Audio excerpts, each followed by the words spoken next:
दोस्तों, कुंडली के सितारे भी अपनी जगह बदल देते हैं। जी हाँ दोस्तों, हाथ पर हाथ धरे बैठने से कुछ नहीं मिलता। सफलता मिलती है आपके विश्वास और निरंतर प्रयास से। और यह साबित किया है हमारे आने वाले अगले स्पीकर ने, जिन्होंने अपनी ऊर्जा निरंतर अध्ययन और उत्कृष्टता में लगाकर एमसीएल परिवार के सभी सदस्यों के लिए सफलता का और खुशहाली का रास्ता बनाया है। तो चलिए दोस्तों, आमंत्रित करते हैं जी मेहनती जिम्मेदार executive director of MCL miss Prachi Dhole. Thank you Mangesh sir. नमस्कार, एमसीएल परिवार में एक बार फिर से मैं आप सबका स्वागत करती हूँ। और चलिए हम बढ़ते हैं आज के वेबिनार सेशन की ओर। हमने ऐसे कई किस्से कहानियां सुनी होगी कि जिसमें ये है कि कोई एमएनसी में काम करने वाला इंसान जिसने वो काम छोड़ दिया और उसके बाद में उसने ऑर्गेनिक फार्मिंग यानी सेंद्रीय खेती का काम किया। लेकिन वही किसान जिसने ये ऑर्गेनिक फार्मिंग शुरू किया, उस इंसान ने एक एमएनसी यानी एक मल्टीनेशनल कंपनी तैयार की। इतना ही नहीं, दुनिया का नंबर 1 ब्रांड तैयार किया, जिसको फेसबुक ने अपना ब्रांड एम्बेसडर करके चुना। और आज वो 50 से भी ज्यादा देशों में अपना ऑर्गेनिक फार्मिंग के जो प्रोडक्ट्स है वो पहुंचाते हैं। तो आज की जो कहानी है वो है टू ब्रदर्स ऑर्गेनिक फार्म, जिनका नाम है सत्यजीत और अजिंक्य हांगे। तो अगर हम इनकी कहानी देखते हैं तो बाकियों की कहानी से बहुत अलग है। वो इस तरीके से, क्योंकि हम कोई भी काम जब शुरू करते हैं तो हमें लगता है कि बिजनेस में इमीडिएटली हमें रिटर्न मिलना चाहिए। इनकी कहानी इस तरीके से शुरू होती है कि शुरुआत के 4 साल इन्होंने 1 रुपया भी नहीं कमाया। इन्होंने 1 रुपया भी इससे नहीं कमाया। और जब 4 साल में उन्होंने इस तरीके से मेहनत की कि वो दुनिया का नंबर 1 ब्रांड बने, फेसबुक ने इनको अपना ब्रांड एम्बेसडर चुना और 20,000 से भी ज्यादा फार्मर्स इनके साथ में काम करते हैं, जिनको ये ट्रेन करते हैं। तो इनकी जो कहानी है वो इस तरीके से शुरू होती है कि ऐसा नहीं है इनको खेती क्या है ये पता नहीं थी। ये खुद किसान के बेटे थे और लेकिन इनके पिताजी जो थे, इनको ऐसे हमेशा लगता था कि जो मेरा हुआ इस खेती के साथ में वो मेरे बच्चों के साथ ना हो। इसीलिए इन्होंने इन दोनों को इमीडिएटली बचपन में ही बोर्डिंग स्कूल में भेज दिया ताकि जितना हो सके ये इस फार्म से दूर रहे। उसके बाद में जब ये सीखे, दोनों एमबीए बने और इन्होंने एक मल्टीनेशनल कंपनी में अपना जॉब किया। जब भी ये जॉब करते थे तो इनको हमेशा ऐसा लगता था कि मुझे कुछ सेटिस्फेक्शन नहीं है। और वो सेटिस्फेक्शन उनको हमेशा तब मिलता था जब ये अपने गांव में जाते थे और वो खेती को देखते थे। इन्होंने ये डिसाइड किया कि ये जो खेती है वो हमेशा नेचुरल पद्धति से हम करें और जो कैंसर फार्मिंग जिसको हम बोलते हैं उसको 100% खत्म करना। इन्होंने वो डिसीजन अपने पिताजी के सामने रखा कि मुझे अभी खेती ही करना है, मुझे शहर में जाके काम नहीं करना।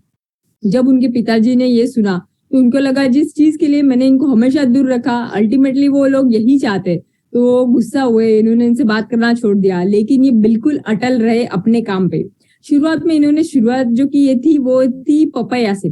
पपैया इन्होंने ऑर्गेनिक तरीके से तैयार किया और वो खुद तैयार करने के बाद में गाड़ी में डाल के ये जो मार्केट है जो सुबह सुबह एपीएमसी का, उधर ये इन्होंने बेचना शुरू किया। लेकिन तब इनको ध्यान में आया कि मेरा जो पपैया है जो ऑर्गेनिक फार्मिंग से बनाया हुआ है वो सिर्फ 4 रुपए में बिकता है, और जो दूसरा पपैया है जो कि बाहर से बहुत सुंदर दिखता है वो लोग 8 रुपए में ले रहे हैं उसका सेलिंग।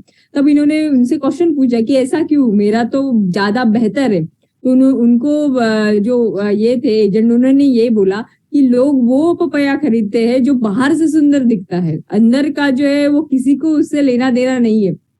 तब इनको समझा कि इनको और कुछ पद्धति से इस प्रोडक्ट्स की मार्केटिंग करनी चाहिए।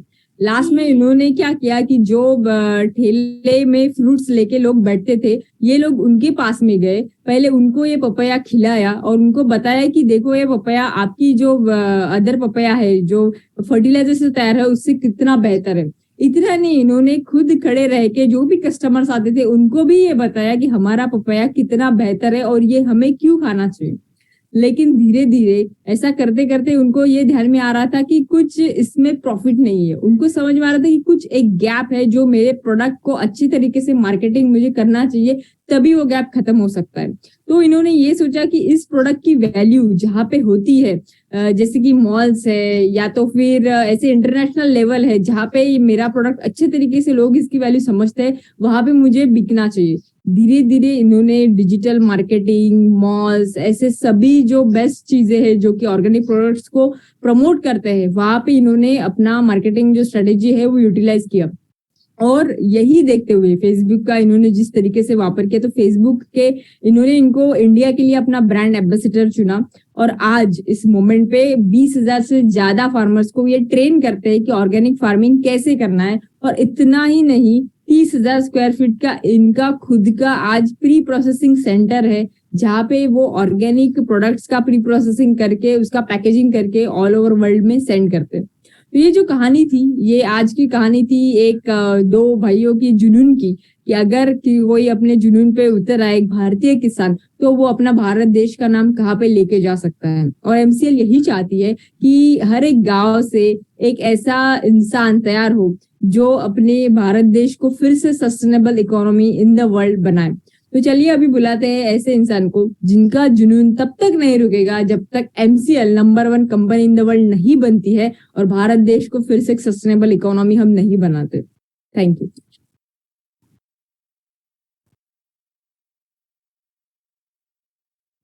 Thank you madam. दोस्तों नमस्कार, मैं डॉक्टर श्याम गोलो फिर से एक बार आपका इस ट्रेनिंग सेशन में स्वागत करता हूं। मैं आशा करता हूं कि आप सभी लोग स्वस्थ हैं और आप अपने साथ अपने परिवार का, यानी घर का परिवार और एमसीएल परिवार दोनों का ख्याल रख रहे हैं। मैं ये भी उम्मीद करता हूं कि आप सभी लोग 1 घंटा बहुत अच्छी एक्सरसाइज कर रहे हो, अपने हार्ट, अपने लंग को मजबूत कर रहे हो और अपनी इम्यूनिटी को बढ़ा रहे हो। तो चलिए शुरुआत करते हैं आज के इस सेशन के साथ।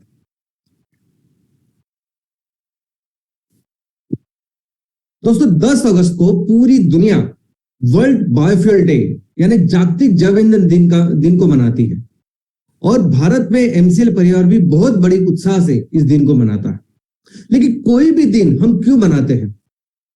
कोई भी दिन इसलिए सेलिब्रेट करते हैं कि वो दिन जिस इशू के लिए, जिस सब्जेक्ट के लिए सेलिब्रेट किया जाता है, उस विषय के बारे में लोगों को समझे, लोगों में जागरूकता निर्माण हो, उसका महत्व, इसकी गंभीरता लोगों के ख्याल में है, लोगों को समझे और फिर लोग उसके ऊपर काम करें।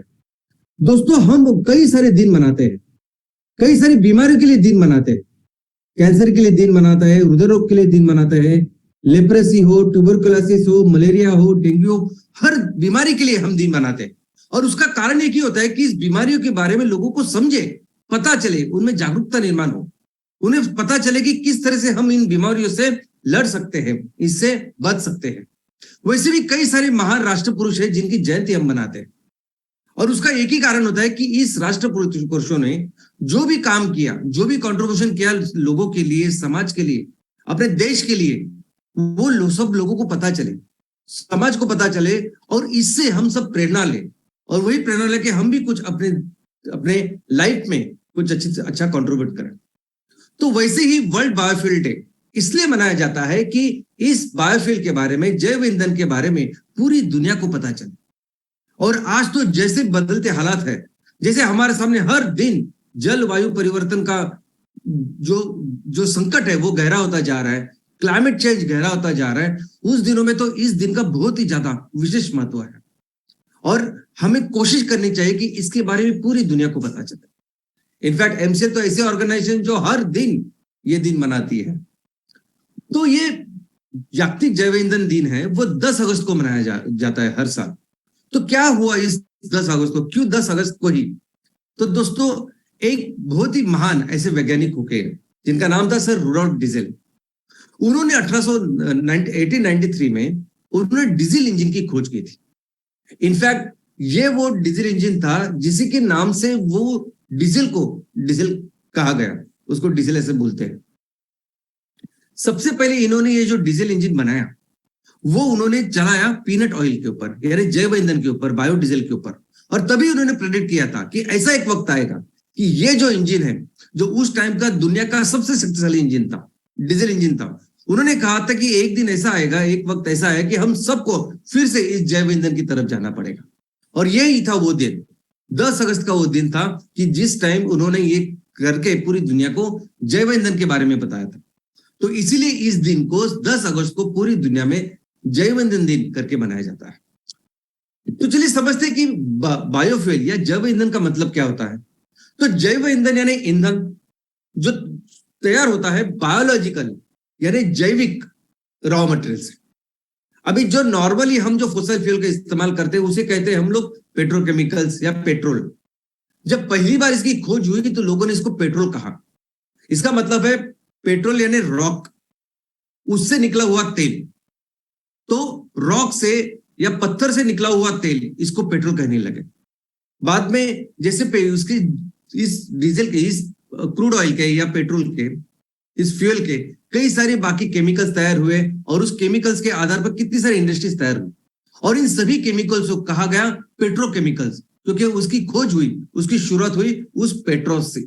पेट्रोस का मतलब है रॉक, रॉक का मतलब है पत्थर। तो पत्थर से निकले हुए केमिकल्स, पत्थर से निकला हुआ ईंधन, ये एक तरफ जिसको हमें रोकना है, जिसको रिप्लेस करना है। और जैविक यानी बायोमास से निकला हुआ जो ईंधन है उसे हम कहेंगे जैव ईंधन। इस जैव ईंधन के क्लासिफिकेशन जो वर्गीकरण है वो अलग अलग तरीके से है, लेकिन दो सबसे प्रमुख ऐसे क्लासिफिकेशन है। पहला जो क्लासिफिकेशन है, वर्गीकरण है, वो इस पे आधारित है कि जो जैव ईंधन का हम इस्तेमाल करते हैं वो कौन से फिजिकल फॉर्म में है। तो सबसे पहले इसमें आते हैं सॉलिड बायोफ्यूल्स, इसका मतलब घन रूप जैव ईंधन, और इसमें आते हैं लकड़ी और बायोकोल। दूसरा अगर हम देखेंगे तो वो है लिक्विड यानी द्रव रूप जैव ईंधन, और द्रव रूप जैव ईंधन में आते हैं बायोडीजल और बायोइथेनॉल। बायोडीजल होता है डीजल के लिए और बायोइथेनॉल होता है पेट्रोल के लिए। और तीसरा जो है वो है वायु रूप जैव ईंधन। अब इस वायु रूप जैव ईंधन में आता है बायोगैस और जिससे जो निकलता है वो बायोमीथेन। तो चलिए देखते हैं इस सॉलिड बायोफ्यूल के बारे में, समझते हैं इस घन रूप जैव ईंधन के बारे में।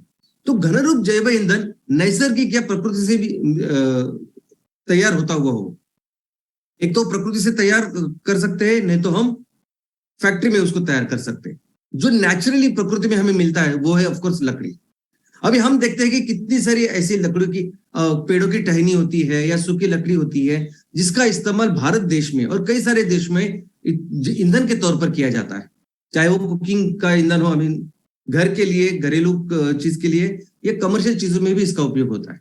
लेकिन कुछ कंपनियां ऐसी है वो ना कि सिर्फ सूखी लकड़ियों को जैव ईंधन के तौर पर बेचते हैं, लेकिन पेड़ों को काट के भी उसकी चिप्स करके इसको वुड पैलेट करके एक्सपोर्ट करते हैं, बेचते हैं दूसरे देश को। क्योंकि कोयले के साथ इस बायो ईंधन को उसको ब्लेंड करना, ऐसी पॉलिसी ऑलमोस्ट हर देश में है।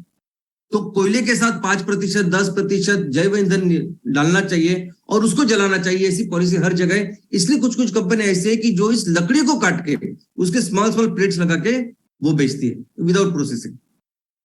और दूसरा है ऑफकोर्स मैन्युफैक्चर, जो हम फैक्ट्री में जिसको इस घन रूप जैव ईंधन को तैयार कर सकते हैं और जिसे हम बायोकोल भी कह सकते हैं। दोस्तों हर तरह के कई तरह के अलग अलग बायोमास हो सकते हैं। ऐसे बायोमास से हम लोग ये बायोकोल, ब्रिकेट, पिलेट्स ऐसे तैयार कर सकते हैं। और मैं कहता हूं तो भारत में एमसीएल एकमेव ऐसी कंपनी है कि जिसके पास जो ब्रांड तैयार करके एमकोल या बायोकोल बेच रही है। और मुझे लगता है कि विश्व में शायद कोई ऐसी कंपनी हो कि जो बायोकोल एक ब्रांड के तौर पर आज बेच रही है। इसके बाद है लिक्विड यानी द्रव रूप जैव ईंधन। अब द्रव रूप जैव ईंधन में है बायोडीजल और बायोइथेनॉल। समझते हैं बायोडीजल के बारे में। बायोडीजल का मतलब है किसी भी वनस्पति तेल से तैयार किया हुआ डीजल। अभी कौन सा वनस्पति तेल होगा वो, तो उसमें कोई प्रॉब्लम नहीं, कोई भी वनस्पति तेल बायोडीजल के लिए रॉ मटेरियल करके हम उसका इस्तेमाल कर सकते हैं। उसमें कोई भी स्पेसिफिकेशन की आवश्यकता नहीं, सिर्फ वो वेजिटेबल ऑयल होना चाहिए, वनस्पति तेल होना चाहिए। लेकिन ये जो बायोडीजल है ये ऑलमोस्ट डीजल जैसा ही काम करता है। यानी अगर आपको लगता होगा कि बायोडीजल हमेशा ब्लेंडिंग के इसमें हम लोग इसका इस्तेमाल कर सकते हैं 5%, 10%, 15%, तो ऐसा नहीं है। जहां डीजल आज की तारीख में काम करता है, वह बायोडीजल 100% हम इसका इस्तेमाल कर सकते हैं और ये भी वैसे ही आउटपुट देता है। यानी ये ब्लेंडिंग में भी काम करता है।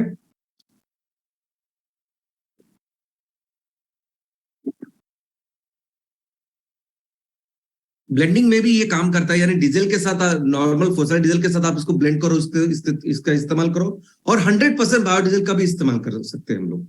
लेकिन जब 100% बायोडीजल का इस्तेमाल करते हैं तो कार्बोरेटर में थोड़े से चेंजेस करने पड़ते हैं और बहुत कम टेम्परेचर में, तापमान में ये सॉलिडिफाई हो जाता है। जैसे हमारे घर का, किचन का जो रखा हुआ वेजिटेबल ऑयल है वो भी सॉलिडिफाई हो जाता है। तो उसमें थोड़े से चेंजेस करने पड़ते हैं मशीन में, जो आसानी से किए जा सकते हैं।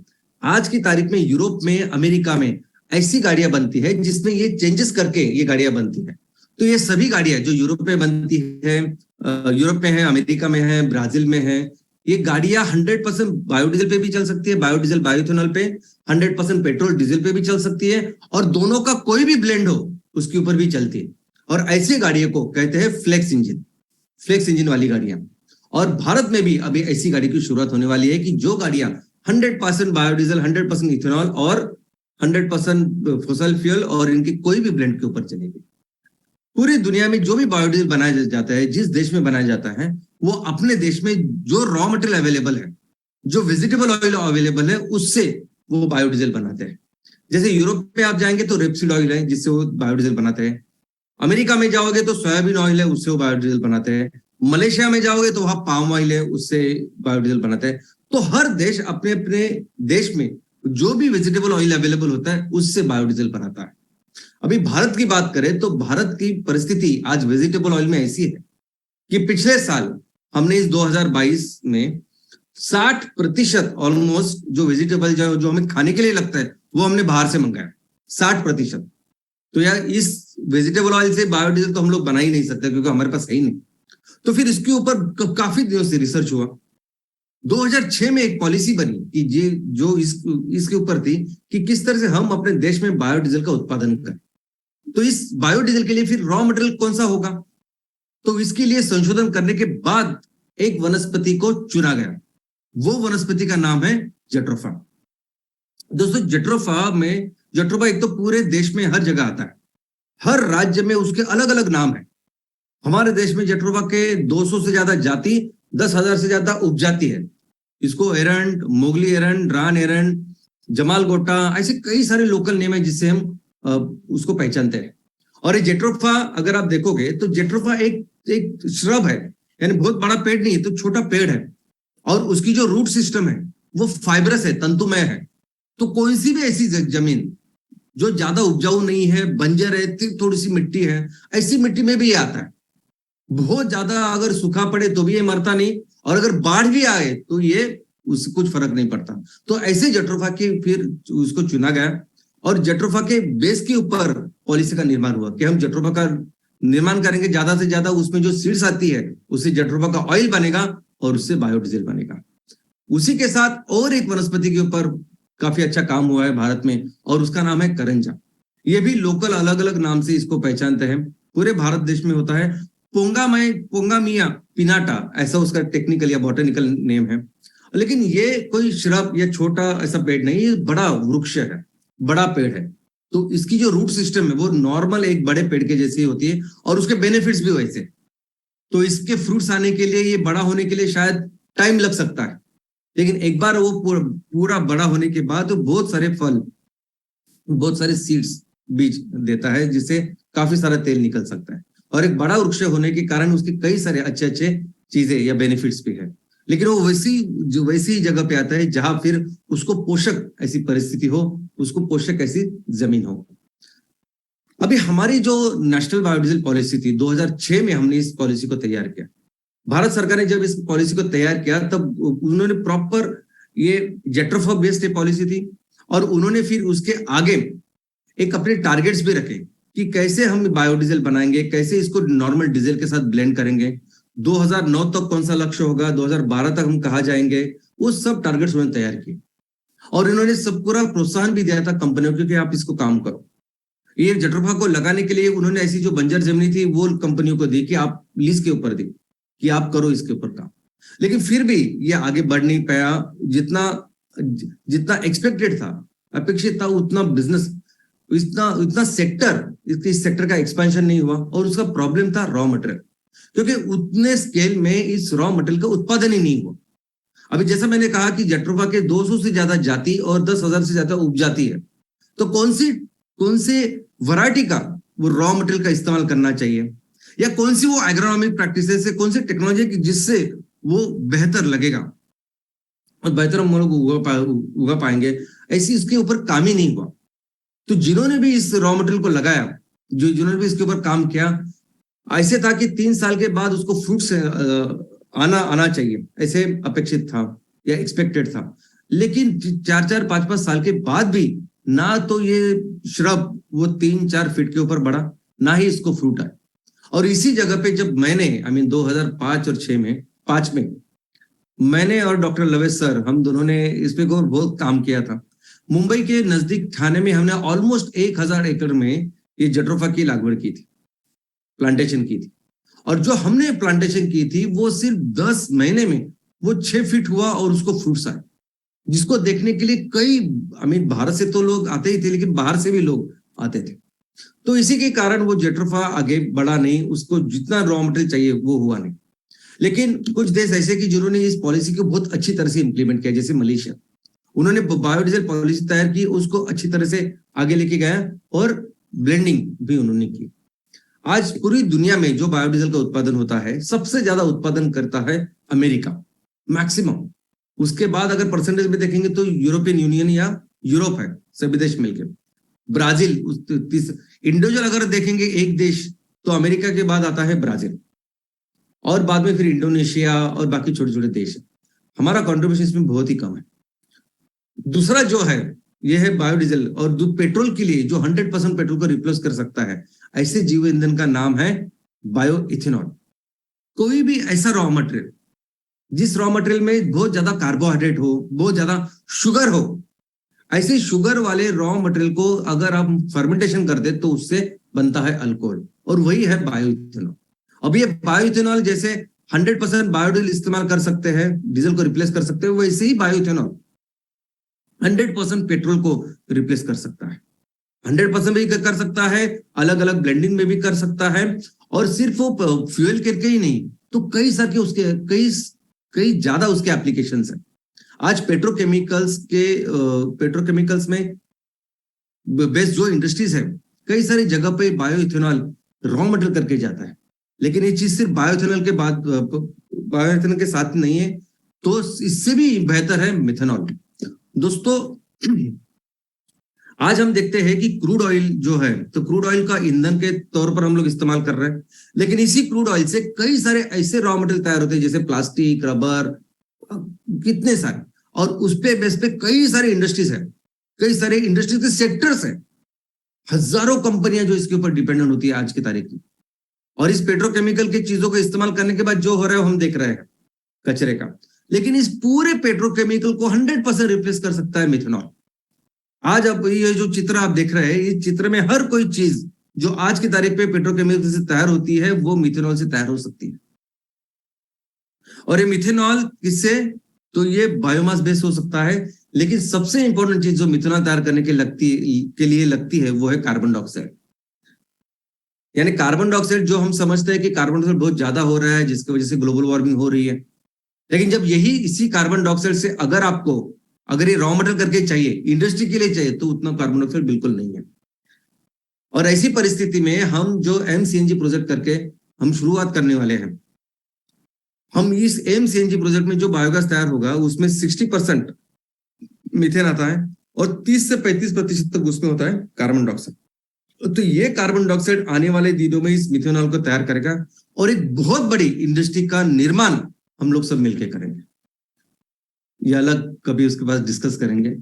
तो बायोफ्यूल अगर आप देखेंगे अमेरिका में, तो जो पेट्रोल पंप होते हैं, तो उसमें अगर आप पेट्रोल खरीदने जाओगे तो आपको ऐसे दिखाई देगा, अलग अलग तरह के पेट्रोल वहां होते हैं जो अलग अलग स्केल के बायोइथेनॉल से ब्लेंडिंग में चलते हैं। जैसे अभी यहाँ आप देख रहे हो तो E20, E30, E85 ऐसे है। तो E20 का मतलब है E यानी इथेनॉल, 20 यानी 20% इथेनॉल। तो ये वो पेट्रोल है कि जिसमें 20% इथेनॉल है। E30 का मतलब है 30% इथेनॉल, 70% नॉर्मल पेट्रोल। E85 का मतलब है 85% बायो इथेनॉल और सिर्फ 15% नॉर्मल पेट्रोल। तो ऐसे अमेरिका में मिलता है, और अमेरिका आज की तारीख में ऑलमोस्ट आधे से ज्यादा जो दुनिया का जो बायो इथेनॉल बनता है, आधे से ज्यादा अकेले अमेरिका में बनता है। लेकिन यूरोप में, अमेरिका में, ब्राजील में, इन तीनों क्षेत्र में बहुत अच्छी तरह से इस बायो इथेनॉल का यूज किया जाता है। आप देख सकते हैं कि यहाँ E5 से लेके E100 तक अलग अलग ब्लेंड पे ये पेट्रोल मिलता है, पेट्रोल में इसका ब्लेंडिंग किया जाता है। वैसे ही जैसे पेट्रोल में जब आप बायोइथेनॉल ब्लेंड करते हो तो इसे कहते हैं E5, E10, E15। वैसे जब डीजल में आप बायोडीजल डालते हो तो उसे कहते हैं B5, B10, B15। बी का मतलब वही E जैसा, बी मतलब बायोडीजल, और कितना है 5 का मतलब है 5%, B10 का मतलब है 10%। ऐसी पूरी दुनिया में इस्तेमाल होता है। तीसरा है गैसियस, यानी वायुरूप जैव ईंधन। अब इस वायुरूप जैव ईंधन में ऑफ कोर्स हमारा बायोगैस है, और उस बायोगैस में जो मिलता है वो बायोमीथेन। अभी मीथेन सबसे शक्तिशाली और बहुत इफेक्टिव ऐसे ईंधन है जो ऑलमोस्ट हर एप्लीकेशन में जिसका उपयोग हो सकता है, ऑलमोस्ट हर।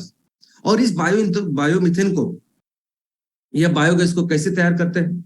तो कोई भी वस्तु, जो कोई भी रॉ मटेरियल जिसका इस्तेमाल होता है, उसका डाइजेशन होता है, और डाइजेशन से मिलता है ये बायोगैस।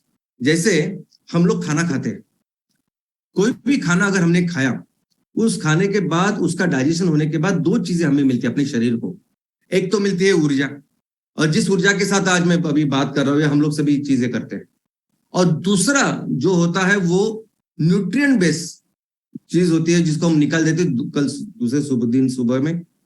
वो आइडियली वो रिसाइकल होना चाहिए। वो सभी जो न्यूट्रिएंट्स हैं जो हमने छोड़ दिए हैं, वो फिर से उस चक्कर में या उस रिसाइकलिंग के साइकिल में आना चाहिए। वैसे सेम होता है इस बायोगैस प्रोडक्शन में। जब भी कोई रॉ मटेरियल, जैसे नेपियर गैस आज हम लोग इस्तेमाल कर रहे हैं, नेपियर गैस का कंप्लीट डाइजेशन होता है माइक्रो ऑर्गेनिजम्स। जो भी बायोरिएक्टर का हम इस्तेमाल करते हैं उसमें होते हैं माइक्रो ऑर्गेनिजम्स जो 100% इसका डाइजेशन करते हैं और फिर देते हैं 2 चीजें। इनफैक्ट हमारे पेट में भी जो डाइजेशन करते हैं वो माइक्रो ऑर्गेनिजम्स ही है। हम जो देख रहे हैं हमारे पेट में, एक्चुअली वो छोटे सूक्ष्म जीव हैं जो वहां बायोरिएक्टर में भी काम करते हैं। और फिर उसके डाइजेशन करने के बाद 2 चीजें मिलती है। एक तो मिलती है ऊर्जा यानी बायोगैस, और दूसरे मिलती है फर्टिलाइजर, ऑर्गेनिक फर्टिलाइजर। तो और ये मीथेन, ये बायोगैस को जब आप प्यूरिफाई करते हो, मीथेन आप जनरेट करते हो, तो इस मीथेन का उपयोग ऑलमोस्ट हर एप्लीकेशन में होता है। हर तरह का जो आपको ईंधन चाहिए, ऑयल एंड गैस का जहां जहां एप्लीकेशन है, हर एक चीज को ये रिप्लेस कर सकता है। सीएनजी आपने देखा तो ये सीएनजी करके पेट्रोल में भी चलेगा, डीजल में भी चलेगा। हर वो गाड़ी जो आज की तारीख में पेट्रोल और डीजल के ऊपर चलती है वो सीएनजी पे चल सकती है। ये आपके सामने है। रेलवे चल रही है, बड़े बड़े ट्रक्स चल रहे हैं, और इसी सीएनजी को अगर आप लिक्विफाई करते हो यानी द्रव रूप में कन्वर्ट करते हो तो वो 600 गुना कम हो जाता है। यानी बहुत छोटे से जगह में बहुत बड़ा फ्यूल रह सकता है। और आने वाले दिनों में यही एलएनजी, वो हवाई जहाज हो, समुद्र का जहाज हो, बड़े बड़े ट्रेन हो, ट्रक्स हो, इसमें फ्यूल देने वाला है। वैसे ही ये बायोमीथेन घर में हमारा जो घरेलू कुकिंग फ्यूल करके भी काम करता है, इलेक्ट्रिसिटी जनरेशन के लिए काम करता है। जहां जहां इंडस्ट्रीज है, अलग अलग कमर्शियल एप्लीकेशन, वहां भी हर जगह बायोमीथेन काम कर सकता है। दोस्तों, भारत दुनिया में पहला ऐसा देश है कि जिसने इस बायोमीथेन के ऊपर, बायोगैस के ऊपर पॉलिसी बनाई। 1984 में ये पॉलिसी बनाई और तब से हम इस पॉलिसी को इंप्लीमेंट, एग्जीक्यूट कर रहे हैं। Ministry of new and renewable energy करके, MNRE करके एक संस्था है कि जिनके थ्रू ये प्रोजेक्ट इंप्लीमेंट होते हैं। और ये वो एजेंसी है कि जो हर प्रोजेक्ट को 30% इतनी सब्सिडी देती है। आज की तारीख में अगर हम देखेंगे तो 1984 से लेकर अब तक 40 लाख इतने बायोगैस के प्रोजेक्ट लग चुके हैं। लेकिन जितनी अपेक्षित या जितनी एक्सपेक्टेड जो एलपीजी का रिप्लेसमेंट था वो नहीं होता हुआ, उतना नहीं हुआ। इनफैक्ट जितने भी म्युनिसिपल कॉर्पोरेशन है, ऑलमोस्ट हर म्युनिसिपल कॉर्पोरेशन में एक बायोगैस का प्रोजेक्ट आपको दिखाई देगा जो चल रहा है। लेकिन वही प्रॉब्लम है कि बायोगैस के लिए वो सेग्रीगेटेड रॉ मटेरियल चाहिए, जो शायद म्युनिसिपैलिटी में नहीं मिलता। अभी चाइना ने भी इसमें, इस जैव ईंधन में या बायोगैस में अभी इतनी तरक्की की है। 2014-2015 में चाइना ने एक्चुअली शुरुआत की इस बायोगैस के ऊपर काम करने की, और इतने स्पीडिंगली अभी चाइना काम कर रहा है कि अभी तक आज की ये परिस्थिति है कि हमारे अगर 40 लाख से ज्यादा हमारे बायोगैस की यूनिट लग चुके हैं, तो चीन के 7.1 मिलियन यानी लगभग 71 लाख इतने यूनिट बायोगैस के लग चुके हैं।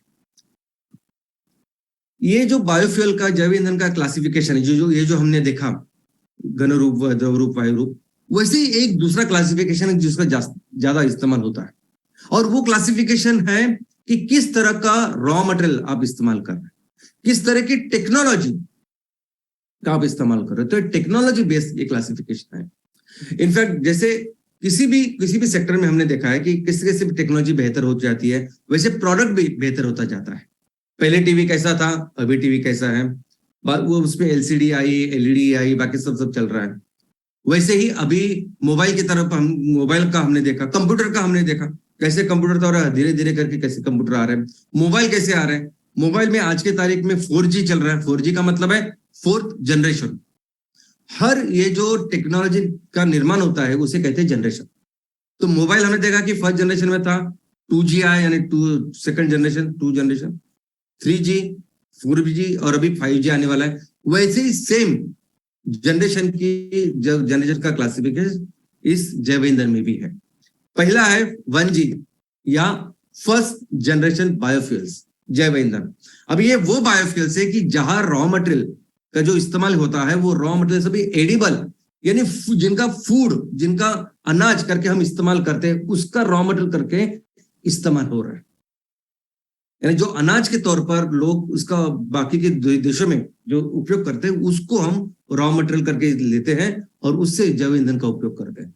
तो हर तरह के अनाज, मक्का, शुगर केन, ये सब, गन्ना, ये सभी जो चीजें हैं वो आज की तारीख में बहुत बड़े स्केल पे इसका उपयोग हो रहा है। वैसे सेकंड जनरेशन बायोफ्यूल्स है। सेकंड जनरेशन बायोफ्यूल्स यानी वो कि जहां रॉ मटेरियल जो इस्तेमाल होता है वो नॉन फूड फीड स्टॉक होता है, यानी ऐसी सब चीजें होती है कि जिनका फूड करके हम इस्तेमाल नहीं करते।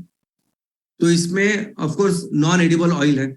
अभी जेट्रोफा ऑयल, करंजा का ऑयल, कैस्टर का ऑयल, ये सभी ऐसे ऑयल है कि जिसको हम खाते नहीं, उसका इस्तेमाल होता है। कचरे का इस्तेमाल होता है। अभी कचरा अगर ऑर्गेनिक हो, वेट हो, तो उसको बायोफ्यूल में कन्वर्ट किया जा सकता है। बायोमास, अलग अलग तरह का बायोमास, चाहे वो जंगल से हो, चाहे वो खेती के बाद का हो, इन सभी का इस्तेमाल किया जाता है जैव ईंधन तैयार करने में। और इसी टेक्नोलॉजी को हम कहते हैं सेकंड जनरेशन जैव ईंधन। Third generation 3G biofuels. अभी 3G बायोफ्यूल्स में क्या होता है, तो इसमें एक ही रॉ मटेरियल के ऊपर काम किया जाता है और वो है अलगे। अलगे एक ऐसी प्रॉमिसिंग वनस्पति है, एक ऐसी वनस्पति है कि जिसमें बहुत सारा जैव ईंधन का निर्माण हो सकता है। और इसको लेके साइंटिस्ट पूरी दुनिया में कई सारे लोग जो काम कर रहे हैं और जो समझते हैं कि आने वाले दिनों में अलगे एक बहुत इंपॉर्टेंट ऐसा फ्यूचर होने वाला है। तो अलगे पे काम करने वाले जो जैव ईंधन है उसे कहते हैं 3G biofuels. 4G biofuels, 4th generation. अभी इसमें क्या होता है, रॉ मटेरियल के ऊपर जेनेटिकली मॉडिफिकेशन होता है, उसमें जो जनुके होते हैं उसमें तब्दीली की जाती है। अभी हमने देखा कि जो भी रॉ मटेरियल लगता है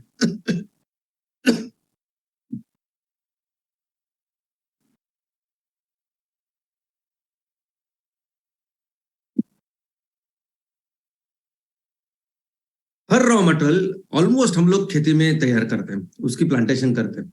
तो ये इस जनरेशन में क्या होता है कि जो हमें रॉ मटेरियल चाहिए उसके बीच में बदलाव करते हैं। उसके बीच में देखते हैं कि हम अगर आपको रॉ मटेरियल ऐसा चाहिए कि जिसमें ज्यादा तेल हो, तो ज्यादा तेल तैयार करने वाला रॉ मटेरियल के ऊपर काम चल रहा है। या अगर आपको चाहिए कि ज्यादा बायोमास बहुत जल्दी वो ग्रो करे, तो उसके ऊपर काम चल रहा है। या बाकी कोई भी आधुनिक तकनीक अगर इसमें इस्तेमाल होती है तो वो सब 4G कैटेगरी में आती है। वैसे जीएम ये आपने सुना होगा, पिछले 2-3 दशकों से ये GM genetically modified seeds Bharat में भी आ चुका है। और जीएम कॉटन, मुझे लगता है हम सबको इसके बारे में पता है। अलगे बायोफ्यूल, अलगे से बेस जैव ईंधन, इसके बारे में समझना पड़ेगा क्योंकि दुनिया में बहुत जगह पे अभी इसके ऊपर काम चल रहा है। सबसे पहले तो समझते कि अलगे का मतलब क्या है। अलगे यानी शैवाल, अलगे यानी काई। अभी ये बारिश के सीजन में आप देखोगे तो पत्थरों के ऊपर, जमीन के ऊपर ऐसी ग्रीन आपको ऐसी लेयर दिखाई देगी, यह है अलगे। और हम लोग उसके ऊपर से फिसलते हैं। वो फिसलते क्यों है? क्योंकि इस अलगे में, इस शैवाल में तेल होता है। तो दोस्तों, अलगे बेसिकली एक पेशीय सूक्ष्म वनस्पति है।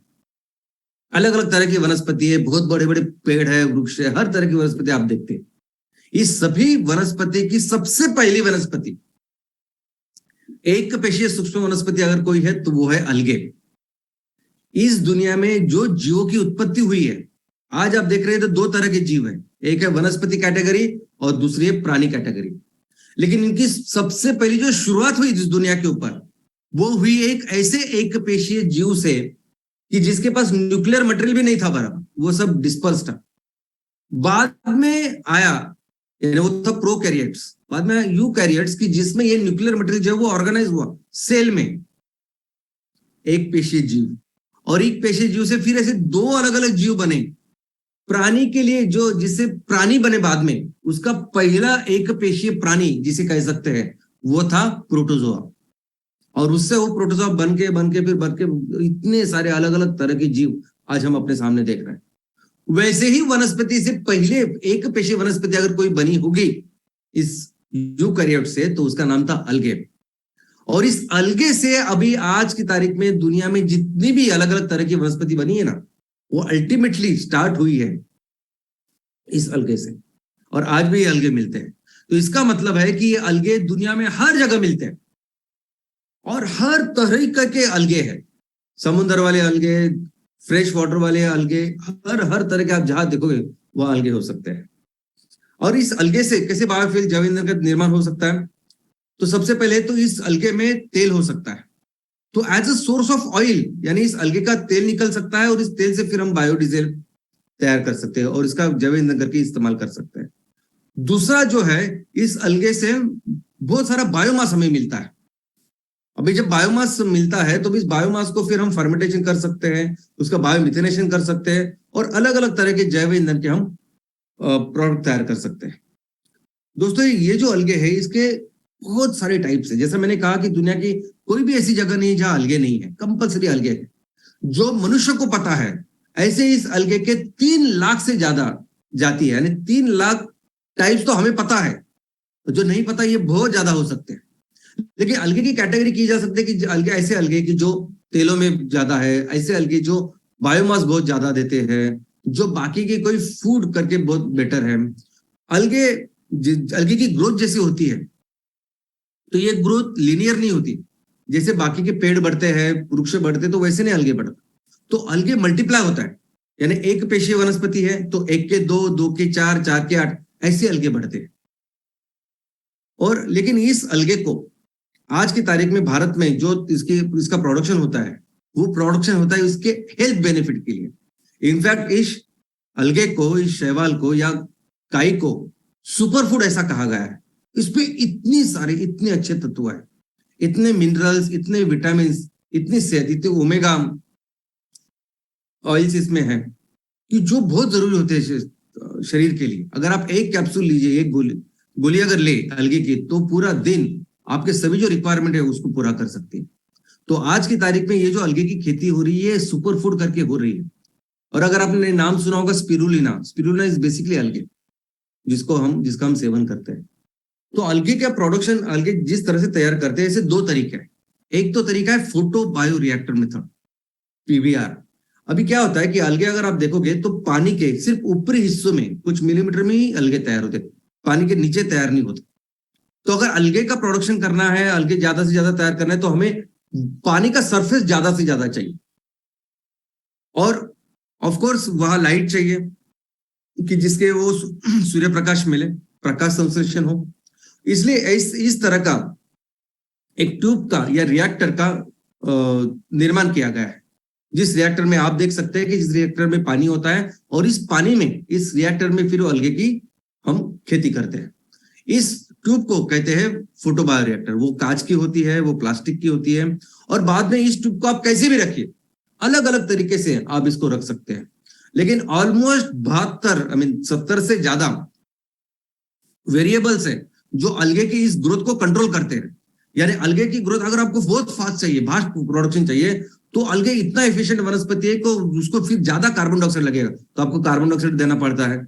यानी अगर आप ज्यादा कार्बन डाइऑक्साइड, उतना ही ज्यादा ऑक्सीजन बाहर आता है, तो ऑक्सीजन टॉक्सिसिटी हो सकती है ज्यादा ऑक्सीजन की वजह से, तो उसको निकालना पड़ता है। अलगे को माइक्रोन्यूट्रिएंट्स लगते हैं, जैसे हमें विटामिन मिनरल्स लगते हैं, वो देने पड़ते हैं। मैक्रोन्यूट्रिएंट जैसे हमें अनाज, चावल व्योल सब लगता है, वैसे उसको लगता है। ये सारे वेरिएबल्स अगर आप देखोगे तो 70 से भी ज्यादा ऐसी चीजें जो कंट्रोल करनी पड़ती है, इसलिए अलगे प्रोडक्शन का खर्चा जरा ज्यादा रहता है।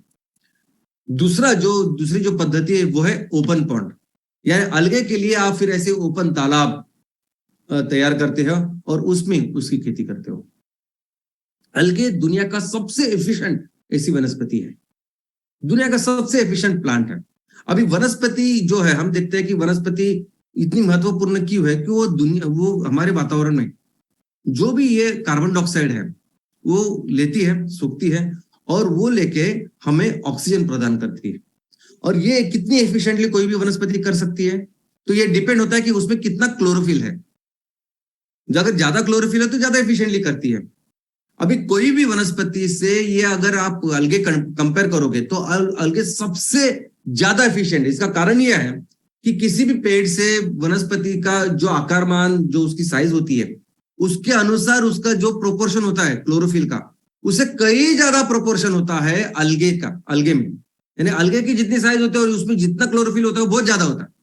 तो अलगे की ये जो कैपेसिटी है कि जो ज्यादा से ज्यादा कार्बन डाइऑक्साइड ले सकती है और जल्द से जल्द ऑक्सीजन बना के छोड़ सकती है, ये पूरी दुनिया में नंबर 1 है। इनफैक्ट हम सब लोग मिलके इस बहुत ही महत्वपूर्ण ये जो चीज है इसका उपयोग करने वाले हैं।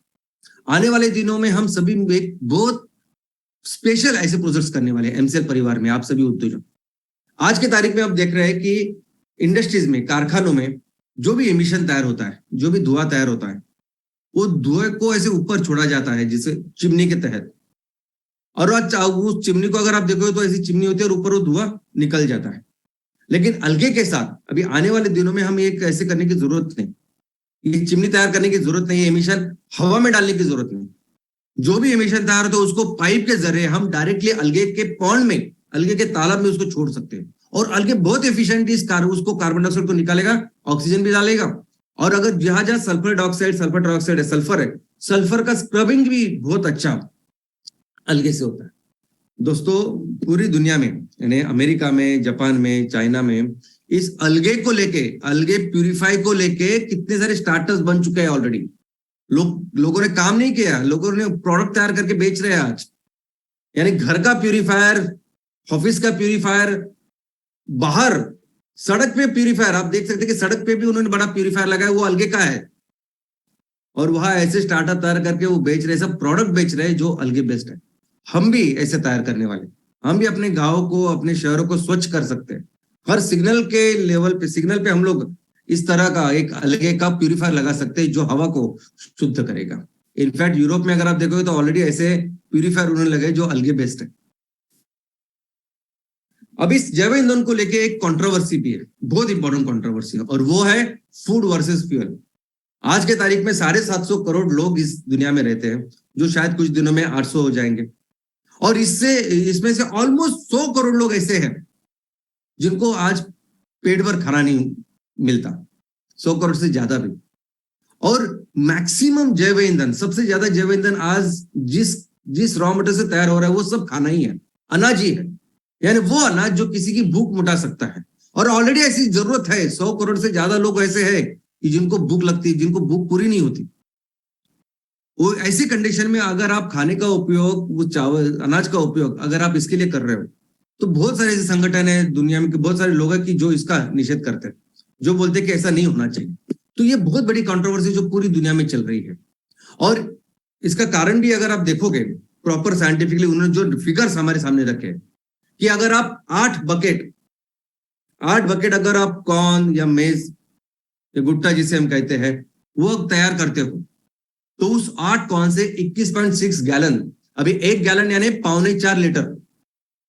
तो उस 8 बकेट से आप ऑलमोस्ट 80 लीटर आप इथेनॉल या पेट्रोल तैयार करोगे, ऐसा पकड़ते हैं, बायो इथेनॉल तैयार करोगे।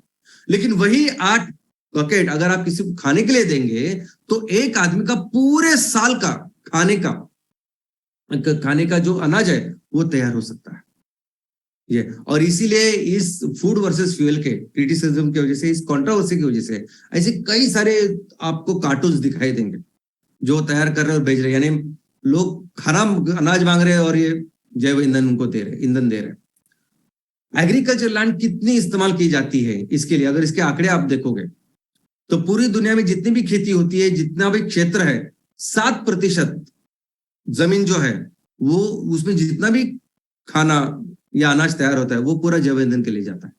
और सबसे ज्यादा प्रोडक्ट जो जाते हैं, यानी इसमें सभी है, सब कुछ शामिल है, इसमें गेहूं है, इसमें चावल है, इसमें सब कुछ है। लेकिन अगर आप देख सकते हैं कि सबसे ज्यादा एरिया जो जैव ईंधन के लिए जिसका इस्तेमाल होता है, पहले तो है मेज यानी मक्का, वो 30 मिलियन हेक्टर। दूसरा आप देख सकते हैं कि सोयाबीन ऑयल, अभी हमारा जैसा देश, भारत जैसा देश soybean oil, rapeseed oil, palm oil ये बाहर से मंगा रहा है और हम लोग खा रहे हैं उसको। लेकिन आज आप देख सकते हैं कि soybean oil 25 million Hector, 250 lakh Hector ऐसी जमीन जिसमें ऊपर सोयाबीन तैयार हो रहा है और वो उससे जैव ईंधन तैयार हो रहा है। आप देख सकते हैं रेपसीड ऑयल 8 मिलियन हेक्टर यानी 80 लाख हेक्टर। आप देख सकते हैं कि पाम ऑयल जो हम लोग खाते हैं 6 मिलियन हेक्टर यानी 60 लाख हेक्टर। तो ऐसे अलग अलग क्षेत्र आप देख सकते हैं कि जो जहां खाना तैयार हो रहा है, अनाज तैयार हो रहा है, वो जैव ईंधन के लिए जिसका इस्तेमाल हो रहा है। लेकिन अभी आप देखेंगे कि क्यों ऐसी कंट्रोवर्सी है। ये कंट्रोवर्सी फूड एक तरह ऐसी परिस्थिति, फिर भी लोग जैव ईंधन का इस्तेमाल क्यों कर रहे हैं? क्योंकि जैव ईंधन एक में ऐसा सोल्यूशन है कि जिसके पास जो 100% सस्टेनेबल है, जो पूरी दुनिया को अच्छी तरीके से पता है। आज इस जैव रिन्यूएबल के नाम पे ये जो ईवी चल रहा है, ये जो सोलर चल रहा है, लोग जानते हैं। इनफैक्ट जो लोग इसके ऊपर काम कर रहे हैं वो भी जान चुके कि ये सस्टेनेबल बिल्कुल नहीं है। ये हो सकता है कि इंट्रीम अरेंजमेंट हो, लेकिन ये सस्टेनेबल हो ही नहीं सकता। अगर दुनिया में कुछ सस्टेनेबल है, अगर इस दुनिया बचाने के लिए कुछ करना होगा तो बायोफ्यूल ही करना होगा। और इसी का कारण है जो लोग बोलते हैं कि जैव ईंधन नहीं करना चाहिए, वो लोग बोलते हैं कि वो खाने के इस दृष्टिकोण से इसको देख रहे हैं। लेकिन जो इसको कर रहा है वो बोल रहे हैं कि दुनिया बचाने का कोई तरीका ही नहीं है दूसरा। अगर हम लोग जैव ईंधन नहीं तैयार करोगे तो हो सकता है कि बहुत ज्यादा और हालत खराब हो इस दुनिया की। तो जैव ईंधन ही 100% सस्टेनेबल है। और इसी को जैसे अभी पूरी बहुत सारी दुनिया में ग्लोबली अलग अलग सोर्सेस पे काम कर रही है। लोग काम कर रहे हैं इस नॉन फूड फीडस्टॉक पर। हमने देखा कि कैसे जेट्रोफा हो सकता है, करंजा हो सकता है, कैस्टर ऑयल हो सकते हैं, कि जिससे नॉन फूड जो ऑयल है उसका निर्माण हो, वो उसका इस्तेमाल हो, इसके ऊपर लोग काम कर रहे हैं। लोग काम कर रहे हैं अलगे के ऊपर। अभी अलगे जैसे मैंने कहा कि पूरी दुनिया में हर जगह अलगे मिलता है। और कुछ तो अलगे के ऐसे वैरायटीज है, टाइप्स है, जो 4-4 घंटे में डबल होते हैं, 4 घंटे में डबल, 6 घंटे में डबल। तो इतना बायोमास उसका हो सकता है। लेकिन उसकी परिस्थिति वो आप देख सकते हैं कि बहुत ही कठिन, बहुत ही जटिल, कॉम्प्लेक्स ऐसी सिस्टम है उसको ग्रो करने की। वेस्ट कचरे से बायोफ्यूल का निर्माण करें, जैव ईंधन का निर्माण करें, ज्यादा से ज्यादा जहां कचरा मिलता है उसको लेके जाएं, उसके ऊपर भी काम चालू है, लोग काम कर रहे हैं। फिर हाइड्रोजन फ्यूल, अभी हाइड्रोजन फ्यूल बहुत ही इंपॉर्टेंट, एक रोमांचक ऐसी कहानी है। अभी हाइड्रोजन ये जो फ्यूल है ईंधन के तौर पर, अभी कई सारी कंपनी इसको मार्केट करने की कोशिश कर रही है, बेचने की कोशिश कर रही है। लोगों ने हाइड्रोजन के ऊपर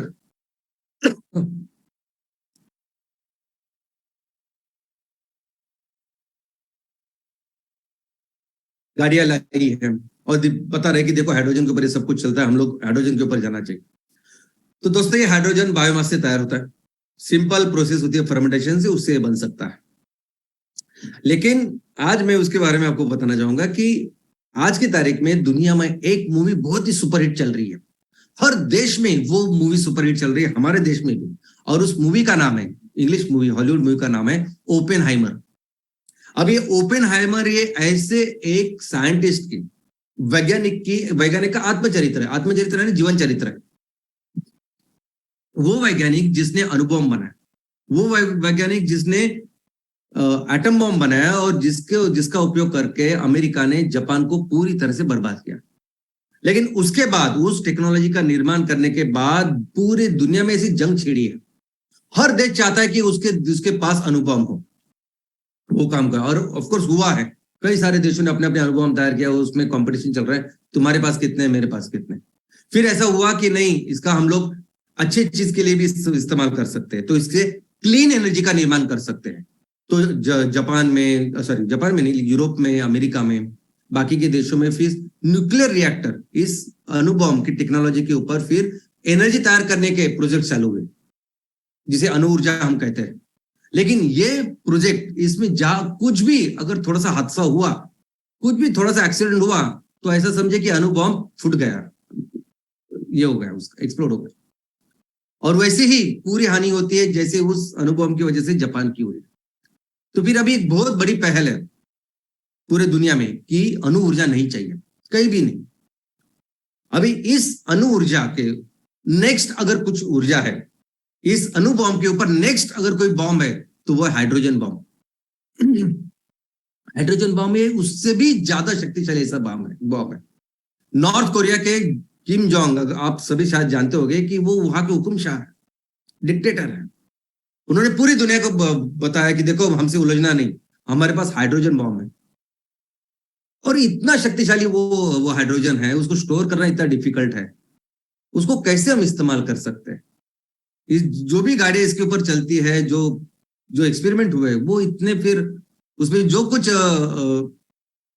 एक्सीडेंट्स हुए, वो देख के पता चलता है कि ये एक्चुअली वेरी वेरी डेंजरस है। वो उतना ही डेंजरस है जितना अणुबॉम्ब था। तो ये कहानी हाइड्रोजन की है। तो दोस्तों, बेसिकली जैव ईंधन में इशू क्या है? हाइड्रोजन तो वैसे जैव ईंधन का सिर्फ एक पार्ट है जिसको आज लोग बता रहे हैं, इसलिए मैंने आपको समझाया। लेकिन जैव ईंधन की जब भी बात होती तो उसमें हाइड्रोजन की बात नहीं होती।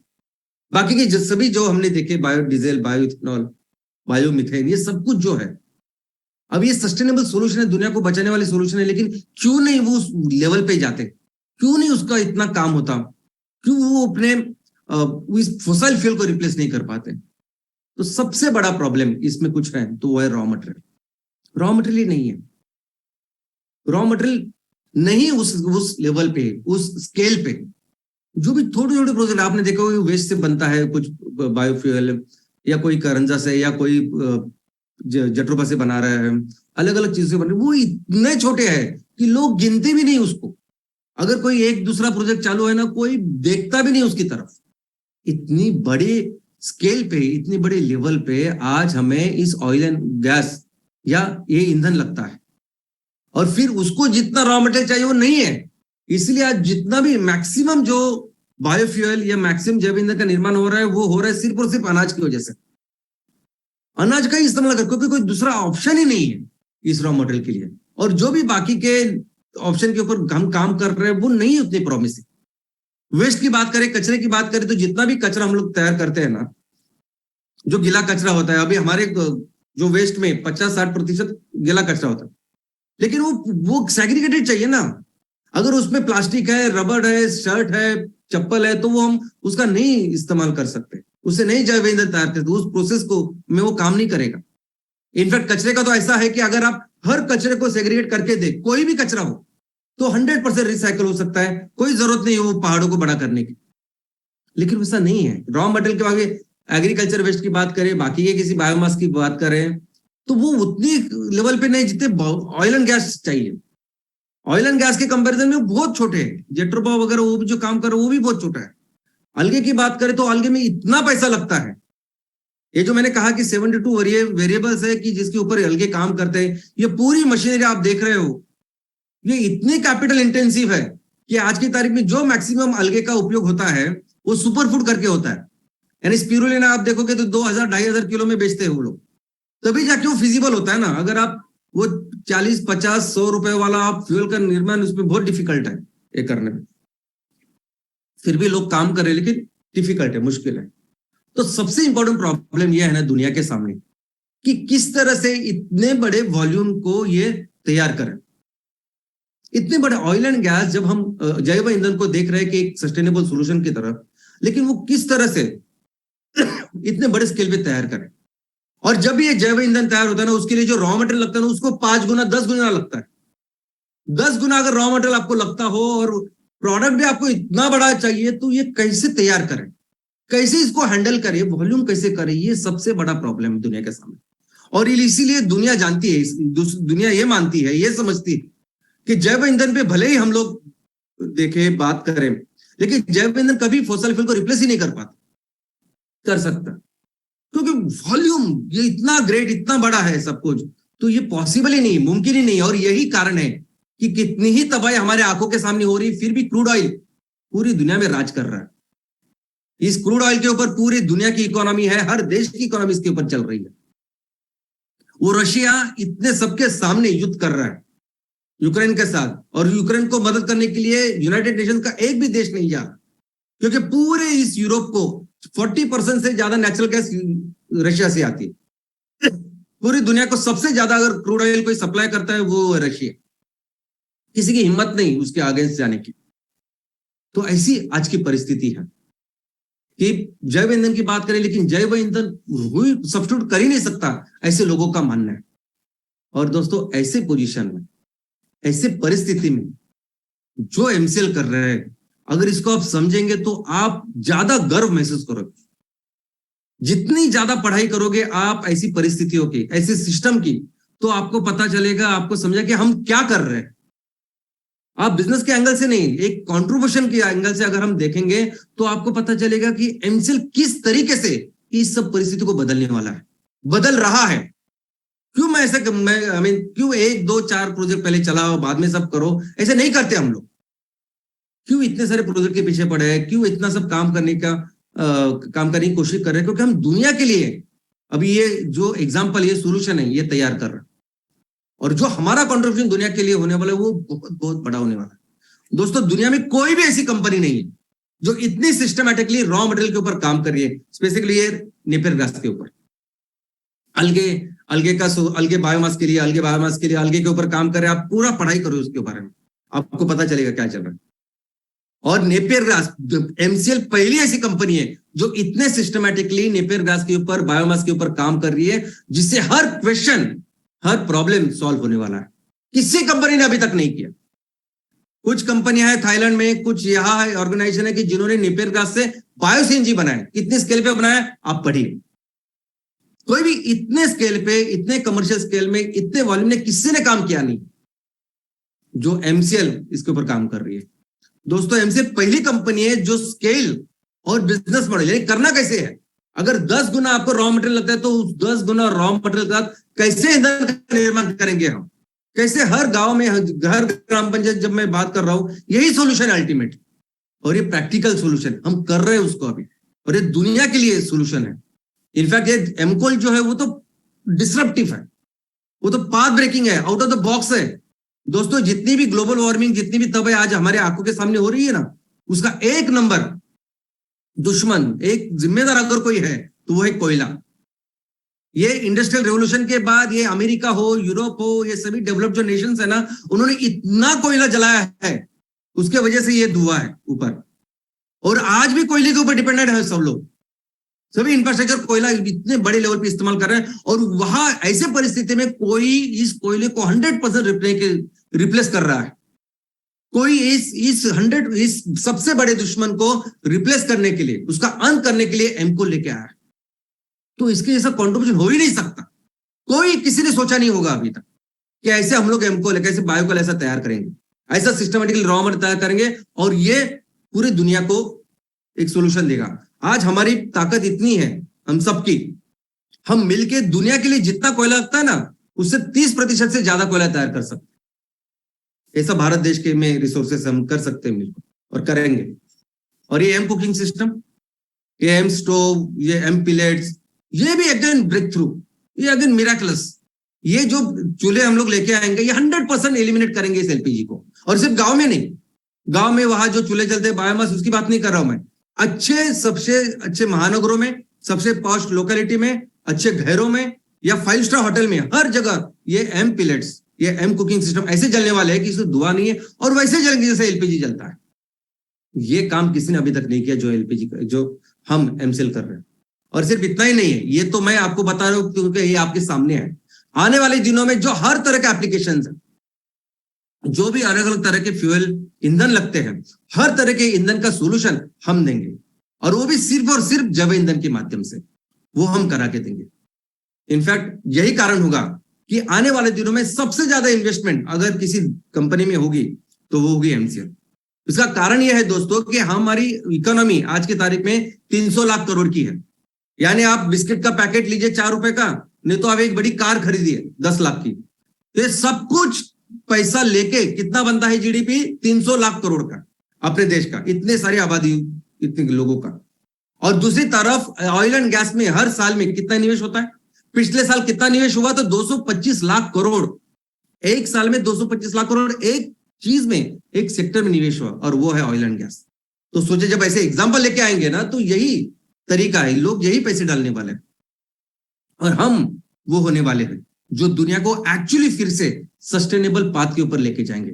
उस स्केल में ये बिजनेस हमें करना पड़ेगा। और इसलिए मैं कहता हूं कि हर तहसील जो जिस स्केल में जाएगा, हर गांव में ये पोटेंशियल है बिजनेस का, because it is oil and gas, because it is petrochemicals. और मैंने आज आपको बताया ऑयल एंड गैस का हम तो ख्याल रखेंगे, ईंधन और ऊर्जा का ख्याल रखेंगे, लेकिन कैसे पेट्रोकेमिकल्स उसको रिप्लेस करेंगे। इसलिए मैंने वो इथेनॉल मिथेनॉल के बारे में आपको बताया, और कैसे सस्टेनेबल इकोनॉमी हर तरीके से, यानी सिर्फ ईंधन की बात नहीं है, तो हर तरीके से हर प्रोडक्ट को हम सस्टेनेबल बना सकते हैं ओनली एंड विद एमसीएल। और एमसीएल का सबसे बड़ा कंट्रीब्यूशन आने वाले दिनों में दुनिया में इस सस्टेनेबिलिटी के लिए होगा, और इस प्रोसेस में हम फिर से अपने देश को दुनिया की सबसे बड़ी अर्थव्यवस्था बनाएंगे।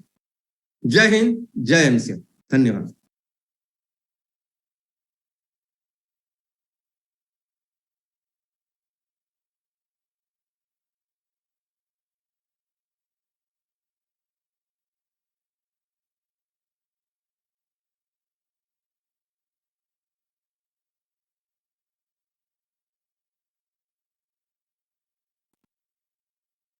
Yes, sorry for technical. तो आज का दिन और आज का अगर आपने गौर से सुना होगा श्याम सर को, तो उन्होंने एक बहुत बड़ा जो बायोफ्यूल का हमारा जो काम है आपके सामने रखा, और ये काम करने वाली वो हस्ती ने आपके सामने बात की, जिस हस्ती ने भारत में जट्रोफा से लेकर जो जनरेशन 1 था, आज जनरेशन नेक्स्ट लेके आज वो आपके सामने हमारा एमएसएस आज नेपियर घास तक पहुंच गया है। ऐसा करने वाली एमसीएल ये एकमात्र संगठन है, और ऐसा करने वाले वास्तव में श्याम गोलप ये भारत के एक नौजवान लीडर है। तो गुड मॉर्निंग एमसीएल इंडिया परिवार। आज का ये शुक्रवार हमारे श्याम सर का ट्रेनिंग वेबिनार, हमारी सोच पे एक जोरदार प्रहार। जी हाँ, आप ये जब भी एमसीएल के बारे में सोचिए तो आज का वेबिनार याद रखिए, और देखिए कि क्या कर रहा है एक नौजवान इस देश को आगे ले जाने के लिए। आपके सामने वो क्या तस्वीर पेश कर रहा है, और वो कोई किताबी बातें नहीं कर रहा है। भारत के उत्थान के, भारत के आर्थिक प्रगति की बात करते हुए वो हमारे सामने एक क्षेत्र तैयार कर रहा है जिसके बारे में कोई इस तरह से संगठित तरीके से सोच नहीं रहा है, कोई नहीं सोच रहा, ना प्रैक्टिकलिटी में कर रहा है। ये अपने आप में ये इतिहास के पन्नों में सुनहरे शब्दों में लिखी जाने वाली बात है। रास्ता कठिन है, but doctor Shyam Shivaji Golap sir ने उस रास्ते को विश्व के सामने एक नया अजूबा करके सामने लाए। जी हाँ, विश्व बायोफ्यूल डे, जागतिक बायोफ्यूल दिन, वर्ल्ड बायोफ्यूल डे कुछ दिनों पे, अभी 5-6 दिनों पर है, हमारा राष्ट्रीय उत्सव है, इंटरनेशनल फेस्टिवल है। और उसके पूर्व संध्या पे आज शाम सर ने अलग इतिहास को उजागर करके भारत कैसे इकोनॉमी में वर्ल्ड नंबर 1 बनेगा ये बताया है। छोटे छोटे कामों से, जैसे आपने देखा कि प्राचीन की कहानी, सत्यजीत अजिंक्य की कहानी भी हमारे लिए आदर्श है। तो हमें एक सोच को बदल के, एमसीएल की सोच को हाथ में लेके आगे बढ़ना पड़ेगा और काम करना पड़ेगा। पर मुझे पता है कि आप ये सब कर रहे हो, तो आप सबको वर्ल्ड बायोफ्यूल डे का आमंत्रण, आवाहन और शुभेच्छा देते हुए मैं आप सबको और एक बार थैंक यू कहूंगा कि आप यहाँ पे आए। तो आई thank you all MBS, MSS, MPOs, BDAs, senior BDAs, prime BDAs और channel partners and all who believes in MCL। Yes, बड़े शान से और फक्र से कहने का समय आ गया है कि हम सबको इस देश की मिट्टी का वास्ता है और MCL ही सुजलाम सुफलाम का रास्ता है। जय हिंद, जय MCL। Thank you very much doctor लवेश sir. And दोस्तों, मैं आप सभी लोगों को फिर एक बार ये याद दिलाना चाहता हूँ कि चैट बॉक्स में जो लिंक आप लोगों के साथ में शेयर की गई है, उस लिंक के ऊपर जाकर आपका फीडबैक हमारे साथ शेयर करना ना भूलिएगा। याद रखिए, आपका फीडबैक हमारे लिए बहुत ही महत्वपूर्ण है। चलिए दोस्तों, आगे बढ़ते हैं। और यहाँ पर अब मैं पूरे दिल के साथ में धन्यवाद अदा करना चाहूंगा प्राची मैडम का, क्योंकि उनकी ये जो छोटी छोटी कहानियां होती है वो सही मायने में हमें प्रेरणा देने वाली होती है, एक रिवोल्यूशनरी होती है। दोस्तों, आज जो कहानी उन्होंने बताई है दो भाइयों की, जो इतने ज्यादा हाईली क्वालिफाइड एजुकेटेड होने के बावजूद भी जिन्होंने खेती के रास्ते को अपनाया, सिर्फ अपने लिए ही नहीं बल्कि 20,000 से ज्यादा किसानों को एक नई राह दिखाई, ये सही में एक इंस्पिरेशनल स्टोरी है। Thank you very much Prachi madam. दोस्तों, चलिए आगे बढ़ते हैं और हम अब शुक्रिया अदा करते हैं डॉक्टर श्याम घोलप सर का। दोस्तों, दुनिया को अगर बचाना है, अगर दुनिया को सस्टेनेबिलिटी के राह पर अगर लेकर जाना है, तो बायोफ्यूल ये की ही तरीका है। लेकिन इतने बड़े पैमाने पर कोई कर नहीं सकता, इसीलिए हमें जबरदस्ती और हमारा दिल न चाहते हुए भी हमें इस क्रूड ऑयल को इस्तेमाल करना पड़ रहा है। लेकिन अब वो दिन दूर नहीं जब हम बायोफ्यूल को प्रमोट करेंगे। और दोस्तों, एमसीएल का जो प्लेटफॉर्म श्याम सर ने हमारे सभी के लिए उपलब्ध करवाया है, उस प्लेटफॉर्म का इस्तेमाल करके हम हमारे लिए नहीं, पूरे दुनिया के लिए हम बायोफ्यूल का निर्माण कर सकते हैं। और किस प्रकार से वो होगा और किस प्रकार से हम दुनिया को बचा सकते हैं, ये सारी बातें आज जिस प्रकार से श्याम सर ने हमें बताई है, उसके लिए मैं पूरे एमसीएल परिवार की ओर से उनका शुक्रिया अदा करता हूं। Thank you very much Shyam sir, धन्यवाद।